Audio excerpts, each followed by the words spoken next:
বাড়িতে নারায়ণ পুজো হয়েছিল জাস্ট কয়েকদিন আগেই। তো তাতেই পুরোহিত মশাই পুজোর যে ফর্দ লিখেছিলেন যেগুলো কেনার, তার মধ্যে একটা ঘট এক্সট্রা লিখেছিলেন। সেটা ছিল এই ঘরটা। ঘরটা খুব ছোটও ছিল না, একটু বড় ছিল। আর যেহেতু পুজোয় ইউজ হয়নি, আমি ঘরটা রেখে দিয়েছিলাম কিছু একটা বানাবো বলে। কয়েকদিন ধরেই পিন্টারেস্টে সার্চ করছিলাম যে কি বানানো যায়। অনেক ভিডিও দেখার পরে লাস্টে ডিসাইড করলাম এটা দিয়ে একটা ফ্লাওয়ার ভাস বানাবো।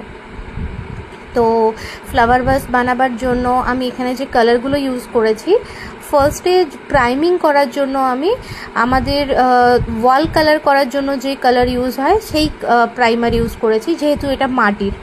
তো প্রাইমার দেওয়ার পরে যে কালারগুলো দেখতে পাচ্ছ তুমি, এই ব্ল্যাক অ্যান্ড রেড দিয়ে ডিজাইন করছি আমি, সেই কালারগুলো ইউজ করেছি অ্যাক্রিলিকের কালার।